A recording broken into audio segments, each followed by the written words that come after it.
అందరికీ నమస్కారం అండి. సావిత్రిబాయి పూలే జయంతి ఉత్సవాలు ఈరోజు గుంటూరులోని మెడికల్ కాలేజీలో అయితే చాలా ఘనంగా నిర్వహిస్తున్నారు. అందులో భాగంగానే డాక్టర్ కాట్రగడ్డ భారతి గారు అయితే మనతో పాటు ఉన్నారు.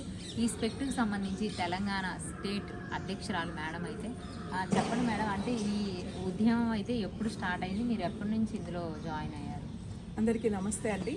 మరి ఈరోజు మహిళా ఉపాధ్యాయ దినోత్సవంగా ప్రకటించబడింది కాబట్టి మహిళా ఉపాధ్యాయులందరికీ మహిళలందరికీ కూడా సావిత్రిబాయి పూలే జయంతి ఉత్సవాల సందర్భంగా అందరికీ కూడా శుభాకాంక్షలు తెలియజేసుకుంటున్నాను. మేడం గారు, నాకు ఈ స్పెక్ట్తో కానివ్వండి, ఈ అవయవదాన ఉద్యమం అనే దాంతో కానివ్వండి, నాకు గత 12 సంవత్సరాల నుంచి కూడా నాకు దీంతో ఒక అవినాభావ సంబంధం అనేటటువంటిది ఏర్పడింది.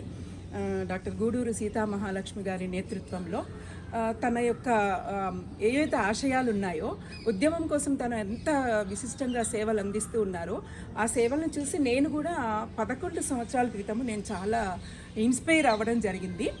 కేవలం ఒక పుస్తకం ద్వారా నేను మేడం గారితో నేను పరిచయం పెంచుకున్నాను. అది ఆకాశ పుష్పం అనేటటువంటి పుస్తకము. అది అక్కడే వైష్ణవ్ ఒక బాబు సాయి అనేటటువంటి అబ్బాయి బ్రెయిన్ డెత్ అయినప్పుడు 11 సంవత్సరాల క్రితము అక్కడ విశాఖలో ఉండేటటువంటి సీతామహాలక్ష్మి గారు, వారి యొక్క అనుసరణీయులు అందరూ కూడా కలిసి బాబు బ్రెయిన్ డెత్ అయినప్పుడు ఆయన యొక్క అవయవాల్ని డొనేట్ చేయడం జరిగింది. అప్పుడు అక్కడ ఉన్నటువంటి రైటర్స్ అందరూ కూడా కలిసి ఆకాశ పుష్పం అనేటటువంటి పుస్తకాన్ని రాయడం జరిగింది. ఆ పుస్తకంలో సాయి వాళ్ళ మదర్ చేసినటువంటి త్యాగం అనేటటువంటిది, దాని గురించి ఆ పుస్తకంలో అక్క ముందు మాట రాయడం జరిగింది. ఆ కవయిత్రులు అందరూ కూడా అందులో రచనలు చేయడం జరిగిందనమాట. ఆ పుస్తకం చూసి సహజంగా నేను కవయిత్రిని కాబట్టి నేను చాలా ఇన్స్పైర్ అయిపోయాను. అందులో ముందు మాట రాసినటువంటి సీతామహాలక్ష్మి గారిని వెంటనే నేను పరిచయం చేసుకోవాలి అనేటటువంటి సంకల్పంతో నేను ఫోన్ చేయడం జరిగింది. సీతామహాలక్ష్మి గారు కూడా వెంటనే స్పందించడం జరిగింది.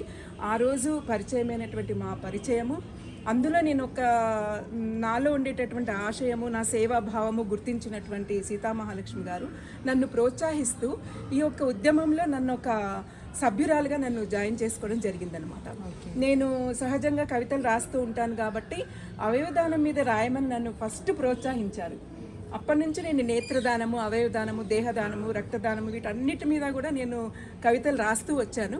వాటిని అన్నిటినీ కూడా వెన్నెల పుష్పాలు అనేటటువంటి పుస్తకంగా మేము 2015లో మేము ప్రచురించడం జరిగింది.